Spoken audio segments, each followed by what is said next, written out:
Hey there, and welcome. Today, we're going to tackle one of the biggest questions in trading.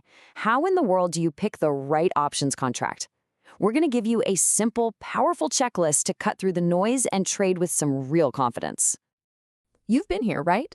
You pull up an options chain and bam, it's just a wall of numbers. Strike prices, dates, bids, asks. It's completely overwhelming. Honestly, it feels like you're trying to find a needle in a haystack.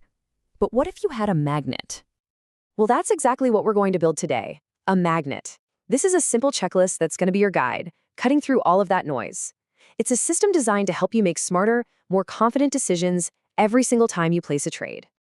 So here's our game plan. First up, we're decoding the price tag. Then we'll get a feel for the contract's momentum. After that, we check the market's pulse, run through some final logistical checks, and then, the best part, we'll put it all together into one simple checklist. Let's do this. Okay, let's dive right in. Section 1 is all about one thing, the price. Before you buy anything in life, you want to know if you're getting a good deal, right? In the world of options, the key to figuring that out is a little thing called implied volatility. Implied volatility, or IV, is basically the hype tax on an option. You know, when the market gets really excited about a stock, maybe an earnings report is coming up, the IV gets jacked up, and so does the price of the option. Now here's the deal. If you buy when IV is super high, you're pretty much guaranteed to be overpaying. So, here are the numbers you gotta watch. You're hunting for contracts with an IV below 50%. See something above 70%? That should be a major red flag. It just means the contract is expensive. And since volatility usually comes back down to earth, buying when it's low is just a much smarter bet. And this leads us to something that crushes a lot of new traders. It's literally called IV crush. This is what happens when all that hype dies down after an event.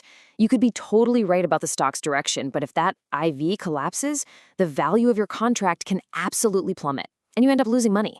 So managing IV isn't just a good idea. It's step 1 to protecting your cash.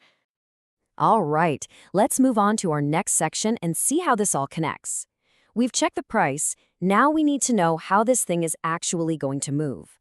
And for that, we look at the engine of the contract. Two little things called delta and theta. Just think of delta as your accelerator pedal. It tells you exactly how much gas you have. So a delta of, say, 0.60 means that for every $1 move up in the stock, your options value is going to go up by about 60 cents. Simple as that.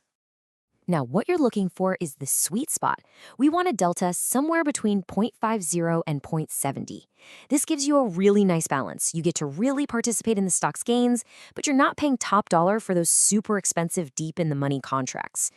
Anything under 0.20, that's more like a lottery ticket. Okay, so if delta is your accelerator, then you've got to need theta. Theta is the enemy. It's the force that's always working against you. It's time decay. And this melting ice cube analogy? It's perfect. Every single day that passes, your contract loses a little bit of value, just because time is running out. So your job is to minimize this daily cost. You want to find contracts where the theta is really close to 0. If you see a high negative number, like negative 0.20, that means your contract is losing $20 in value every single day. That's a tough race to win. So just burn this into your brain. Theta is the silent killer. It's a constant, slow drain on your investment. You have to know how much you're paying for time and how fast that time is disappearing. All right, let's head into section 3. So far, we've checked the price and we've checked the momentum. Now, we got to check the market's pulse. This is all about liquidity. In plain English, can you get in and out of this trade easily without getting ripped off? And we measure this with two really important numbers, volume and open interest. Volume tells you how many people are trading the contract today. Think of it as today's popularity. Open interest tells you how many contracts are active in total, which shows you its overall popularity. And you can see how they work together. Ideally, you want to see big numbers for both. That means there's a huge, bustling party going on. But the big, flashing red light is when both numbers are low. That's a ghost town. It means the market is illiquid, and you could get stuck in a trade, unable to sell it when you need to. The other piece of the liquidity puzzle is the bid-ask spread. This is basically a hidden transaction fee. It's the little gap between what buyers are willing to pay and what sellers are asking for. The wider that gap is, the more money you lose just by hitting the buy button. What you want to see is a really tight spread, maybe just a few cents difference.